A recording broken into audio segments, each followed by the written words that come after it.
Yes, tubahaye ikaze nanone muri iki gitondo cyo kuri uyu wa gatandatu tariki ya 21 z'ukwezi kwa kabiri 2026 na gatandatu. Reka twongere tubasuhuze bakunzi ba Kigali Real News, mwongeye kuramuka igitondo cyiza ndetse tubifuriza kuguma kugira isabato nziza. Bakunzi ba Kigali Real News, uyu ni umunsi wa kane, byari kuba bigaragara ko ibintu bigiye kuba ibindi ubwo nge nabibara nk'umunsi wa kane kuko umunsi urasa nkaho uri kugenda ukura, aho n'ubundi agahenge twari twiteze ku butaka bwa Repubulika ya Demokarasi ya Kongo kabaye agaterera nzamba. Minembwe centre hafi neza na Minembwe, ubona yuko ihuriro rya FARDC ndetse n'abafatanyabikorwa bayo bashaka kuhigarurira. Ni mu gihe ibi bibaye hamaze iminsi hari imirwano y'inkundura mbere yuko n'ubundi agahenge gasa nkaho gashya amwibahiriza bikorwa, ariko urabona yuko imirwano yahinduye isura, aho noneho hari gukoreshwa ikoranabuhanga rirambuye. Turamenya akantu ku kandi kuko dufite umuroko informo habereye akatubwira uko situation ihagaze. Ni mu gihe kandi Uvira naho turi bumenye uko byifashe bite mu kibaya cya Plaine de Ruzizi, hakomeje gukorerwa gahunda ikomeye yo kuba bagaba ibitero simusiga ku birindiro bya AFC. Aka kanya ni amakuru aba tugezeho kugira ngo nawe umenye. Nubwo ibyo byose biri kuba, nakubwira yuko maginga ya leta y'Kinshasa ikomeje buryo ki bwo gushakisha abaterankunga, nyuma yuko bafite abasirikare bagiye batandukanye. Nari nibagiwe ko hari n'abandi basirikare baje kuri frontline hano mu Minembwe, muri bamenye ese nabahe nabo mu kihe gihugu. Ni mu gihe ubu tuvugana Repubulika ya Demokarasi ya Kongo noneho ishaka kwangaja abasirikare ba Amerika. Ese Amerika iri bubashe kubaha abasirikare bayo? Byinshi kuri ibi rero ni munyemerere nze ducacambuwe, turebere hamwe uko situation ihagaze, turebe uko byifashe kandi umenye neza akantu ku kandi, ndetse na dikomeye Kisekedi ari gukina kugira ngo igende ifata ibice bimwe na bimwe, ndetse ubona yuko yashyizemo n'imbaraga z'umurengera mu duce tugiye dutandukanye. Ku murongo wa telefone turi bwakira umuroko informa atubwira uko situation imeze, turebere hamwe n'ibikomeje kugenda bikinwa na Perezida Antoine Felix Kisekedi. Rero abakunzi ba Kigali Real News, reka tubashimire tubifuriza amahoro y'Imana mwe mwahisemo kubana natwe. Ikindi kandi nawe ukitwumva bwa mbere, nta kindi usabwa no gukanda kuri subscribe, like, share, bityo ukiyongera mu muryango mugari w'abadahema kumva amakuru ducisha kuri Kigali Real News. Ni munyemere rero mbasaba ikintu gikomeye cyo kujya amuduha like, kuko like izo ziba zikenewe ni nka akadasohoka. Ku murongo wa telefone reka twakire Bwana Bizima. Bwana Bizima, waramutse neza? Aramutse neza. Mwaramutse mute? Amahoro n'amahoro. Muri ibyo bice biramutse bite? Byifashe bite maginga ya? Bice ni byinshi, sinzi agace wabumbaza kariko, kuko urabona ko amakuru y'inaha ari menshi bitewe n'ubuso buhari bwakorerwa imirwano imaze iminsi iba muri iki gice cya Uvira, ko ni ahantu hatandukanye cyane. Ariko reka nse naho n'ubundi mbyihaniye ibanze muri iki gice cya Minembwe, kuko niho muri aya magingo humvikana imirwano, ndetse kuri iyi saha bikaba ari ibyahereye mu gitondo ndetse n'umunsi w'ejo ni ibyari bihari. Ntabwo imirwano igihagarara muri aka gace. Ni agace kabaye nk'isibaniro ry'imirwano iri kubera inanga, kuko bo nta gahenge bajya bagira ugereranyije no mu tundi duce tuberamo imirwano muri iki gice cya Uvira, ndetse ubona ko ari n'igice kinini cyane ariko gisa naho cyose cyugarijwe n'intambara muri iyi minsi. Imirwano rero iri muri aka gace ka Minembwe, ubona ko basizoye ku ruhande rwa FARDC ndetse n'abarundi.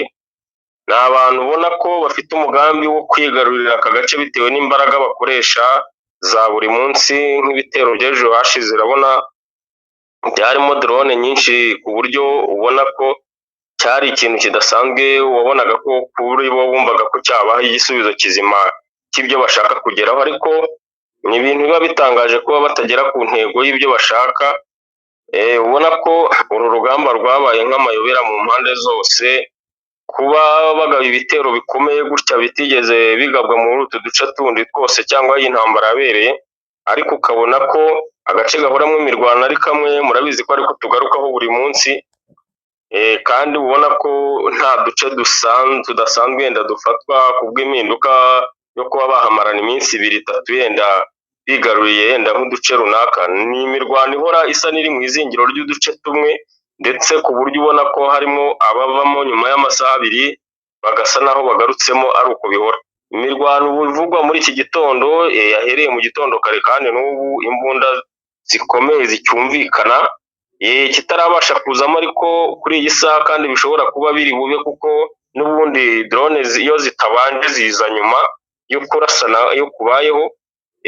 Ubu imirwano iri kuvuga iri kubera muri hano za Bitegu, Rwitankuku, Biraro Mbiri, Karonge, Karingi n'Irundu. Ni uduce dusa naho twose dusa n'utuzengurutse Minembwe, ariko ubona ko intego yabo ari centre ya Minembwe ndetse n'izi Kwezero, uko ari ahantu habiri baba babona ko hakenewe cyane ku buryo bushoboka, ubona ko ari ryo zingiro ry'imirwano ihoraho ya buri munsi. Utu ni uduce batajya batindana, bamaramo igihe gito bakatuvamo, 23 ikadusubirana cyangwa nayo kongera ikadutakaza, nuko bihora bitewe n'imbaraga ziba ziri muri ibi bitero ku bw'imbunda nini zirashishwa zikoreshwa ku ruhande rwa FRDC ndetse na drone zisa naho ziri guca ibintu muri iyi minsi ku buryo bukomeye cyane. Bagerageza kwirwanaho mu buryo bwo kuzirasa bakazihanura, ariko urumva ntabwo drone zishobora kuza zigera kuri 20 cyangwa 30 ngo zihanurwe rwose. Harimo izibasha kugera kuri objectif yazo nyine zahawe kurasa, ariyo mpamvu utu duce biri kuvugwa cyane ko abaturage basa naho batuvuyemo bitewe n'izo drone ndetse n'imbunda za artillerie ziri kurasa cyane, kandi ubona ko batarobanura aho barasa, kandi n'imihana birimo n'abantu. Urumva ni ikibazo gikomeye cyane ku baturage muri tuno duce basa naho bugarijwe cyane n'intambara ihari, irimo imbunda zikomeye zitajyaga zibaho rwose muri ibi bihe bitambutse. Ubona ko bugarijwe cyane, hashobora no kubamo impfu nyinshi z'abaturage bitewe nuko nta kindi gice bafite cyo kuba bahungiramo kitari kubasha kuraswa. Yes, mbere yuko tunyarukira mu yandi ma axe, nyemerera tubwire abakunzi ba Kigali News ko Repubulika ya Demokarasi ya Kongo ikomeje gushaka buryo ki yakwinjiza abanyamahanga benshi, nyuma yuko n'ubundi aho mu Minembwe hari abasirikare bamaze kuhagera bo muri Angola, bari ku mirongo y'imbere y'urugamba baje gufasha abandi bahasanzwe baba TPDF baturutse muri Tanzania, abacanshuro ndetse n'aba FDNB bo mu gihugu cy'u Burundi, ndetse n'imitwe igiye itandukanye. Urumva ko bafite ingabo zikomeye. Ni mu gihe kandi mu minsi yashize hakiriwe abasirikare baturutse mu Bufaransa. Magingo ya rero Repubulika ya Demokarasi ya Kongo irashaka ko na Amerika yaza gutoza ingabo zayo bikanifatanya mu butasi. Ni ubutegetsi bwa Repubulika ya Demokarasi ya Kongo bushaka ko Leta Zunze Ubumwe za Amerika azajya zitoza ingabo zabwo, zikaziha ibikoresho bya gisirikare kandi bikifatanya mu rwego rw'ubutasi. Leta ya Repubulika ya Demokarasi ya Kongo yifuza ibi nk'ingurane y'amabuye y'agaciro yemereye abashoramari b'Abanyamerika kugira ngo bayacukure banayatunganye hashingiwe ku masezerano y'ubufatanye ibihugu byombi byagiranye tariki ya 4 Ukuboza 2025. Ibiro ntaramakuru Reuters biherutse gutangaza ko ku itariki ya 5 Gashyantare 2026 Leta ya Repubulika ya Demokarasi ya Kongo yahaye Amerika urutonde rw'ibirombe by'amabuye y'agaciro yihariye Abanyamerika bashaka kugira ngo bayasuzume. Amabuye y'agaciro Abanyamerika bashaka ni ayo bazifashisha mu gutunganya batiri z'imodoka zikoresha umuriro w'amashanyarazi, ibikoresho by'ikoranabuhanga n'ibikenerwa n'inganda za gisirikare. Kuri uyu wa 20 Gashyantare, ubwo ni ku munsi w'ejo, n'ubundi uyu munsi turi ku itariki 21, ikinyamakuru Africa Intelligence cyatangaje ko nyuma y'amasezerano yo mu Kuboza hari indi ngingo y'ubufatanye mu rwego rw'umutekano ishobora gucuma Amerika iha Repubulika ya Demokarasi ya Kongo ubufasha mu bya gisirikare. Iki kinyamakuru cyatangaje ko hari inyandiko yateguwe n'umujyanama wa perezida wa Repubulika ya Demokarasi ya Kongo mu by'umutekano Desire Kashmir Eberande Kalongele, yashyizweho umukono na Minisitiri w'Ububanyi n'Amahanga Teresa Kayikwamba Wagner na mugenzi we wo muri Amerika Marco Rubio. Cyasobanuye ko iyi nyandiko ikiri ibanga igamije gutegura amasezerano y'ubufatanye bw'ibihugu byombi mu rwego rw'igisirikare, aho ingabo za Amerika zishobora kujya zitoza iza Repubulika ya Demokarasi ya Kongo, zikaziha ibikoresho bya gisirikare, bikanahana amakuru y'ubutasi. Muri Mutarama 2026 itsinda ry'ingabo za Amerika zikorana na Afurika riyobowe na Colonel Michel Gasheru ryagiranye uruzinduko muri Repubulika ya Demokarasi ya Kongo, riganira n'ubuyobozi bukuru bw'igisirikare cya Repubulika ya Demokarasi ya Kongo ku bufatanye bw'impande zombi mu guteza imbere amahoro n'umutekano. Amerika isanzwe ifasha ingabo za Repubulika ya Demokarasi ya Kongo mu bijyanye n'imari n'amahugurwa y'imyuga, ikanaha polisi y'iki gihugu ibikoresho. Leta ya Repubulika ya Demokarasi ya Kongo yifuza ko ubufasha bwarenga ubwa nyuma y'amasezerano yasinywe mu mwaka ushize. Urabona Bwana Bizima, urabona ko bikomeje kugenda bigaragaza imbaraga zidasubirwaho ndetse n'ibikorwa byo kugira ngo bakomeze bashakishe abasirikare muri biriya bice kugira ngo bakomeze bagabe ibitero karundura muri biriya bice. Impamvu ikomeye iri kugaragara, urabona ko iby'agahenge leta ya Kinshasa yamaze kukavamo.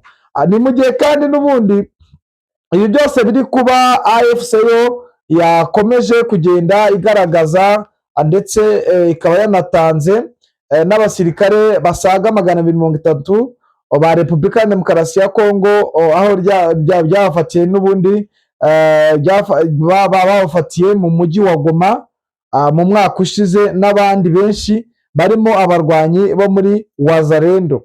Ibi byose urabona ko ihuriro rya AFC ryo rishaka ibyo kumvikana ndetse no kubahiriza iby'agahenge, ariko agahenge urabona ko ihuriro rya leta ya Kinshasa ahubwo bakomeje kugaba ibitero simusiga ndetse n'imyitozo ikomeye. Ku yandi ma axe byifashe bite Bwana Bizima? Ku yandi ma axe ikiriho n'ubundi ni imyiteguro muri iki gice cya Plaine de Rusizi, bivugwa ko naho ku ruhande rwa FARDC ndetse n'ingabo z'u Burundi zisa naho arizo ziri muri iki gikorwa cyane cy'ibi bitero biri gutegurwa muri aka gace. Urabona ko naho harimo kuba hari gutegurwa byanze bikunze ibintu bishobora kuza guhinduka cyane bitewe na muvoma y'ingabo ziri kugaragara muri utu duce, ndetse n'ibikoresho biri kugera muri Uvira hano bituruka i Burundi, kuko urabona ko iriya ntambara iri kubera mu misozi miremire za Minembwe, akenshi sapoti y'ibyo bakeneye ku basirikare ndetse n'ibikoresho bituruka mu nce za Baraka, niho bakunda gukura ramforo cyane. Biboneka ko rero ibi bikoresho biri kujya biva i Burundi bigwizwa muri uyu mujyi wa Uvira, bishobora kuba ari ibiri gutegurwa kuba byakoreshwa muri ibi bitero bitegura byo kuba yaba muri no Plaine de Rusizi, kuko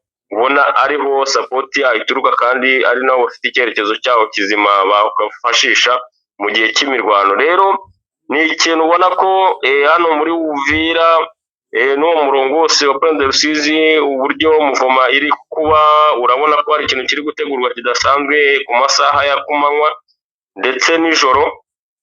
Akenshi ubona ko ijoro ari naryo rikoreshwa cyane kubera ko baba bafite amakuru neza ko hashobora kuba harimo abatasi ba M23, ku buryo amanywa yose usanga nta muvoma nyinshi ikoreshwa mu kwimura ibikoresho babijyana mu isantere zisa naho zisatiraho defense zabo ziri, kuko ubona ko amasaha bakunda kwifashisha ari ijoro cyane, ku buryo banga ko abaturage baba bafite kuba batanga amakuru kuri 23 y'ibiri kwabera bashobora kutabimenya, kuko nk'abantu babasha kuba bareba nijoro hanze mu gihe cy'amasaha akuze abantu baba baruhutse, ubona ko haba hari muvoma y'ingabo zidasanzwe, ndetse kandi ubona ko haba hari n'imodoka nyinshi ziri gukoreshwa mu masaha ya nijoro, kandi byari ibintu bisa naho bitabaga bisanzwe muri ako gace. Rero urabona ko muri Plaine de Rusizi hashobora kuba hategurwa intambara, ndetse bimaze iminsi igera muri uyu munsi ari nk'uwa gatatu, ubona ko hari impinduka n'ibintu bidasanzwe ku ruhande rwa FARDC. Ari nako bimeze muri kino gice twose twafashwe tugenzurwa na M23 muri Plaine de Rusizi, ubona ko naho impinduka zabayeho cyane ku buryo bushoboka. Ubona ingabo ari ku bwinshi rwose ugereranyije n'intera babaga barimo mbere n'uko bimeze ubu ngubu. Urabona ko hari itandukaniro cyane bitewe na gahunda yo kongera ingabo ku mpande zose, bitewe n'imirwano. Ubona ko basa naho bose bayitegura, baba bafitanyeho amakuru ku biri kuhabera.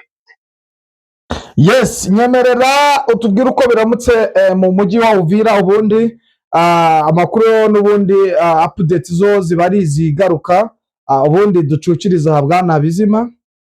Yego, ubu muri Uvira igihari kuri iyi saha ni uko ubona ko hari imodoka nyinshi ziri gusa naho ziza mu madefense arimo hariya ingabo za FARDC ndetse abarundi n'abacanshuro baherereyemo, ubona ko ziri kuva i Burundi ziza, ariko nta umuntu uri kubasha gutoza ikintu kirimo, kuko ni imodoka za gisirikare kandi zifunze, ubona ko ziriho amahema udashobora kumenya ikirimo, ariko nk'umuntu ubirebera hafi n'ubundi urabona ko ntabwo zatwara ingabo zihishwe muri ubwo buryo. Urumva ko ari ibikoresho byanze bikunze birimo bihazanwa ku bwinshi.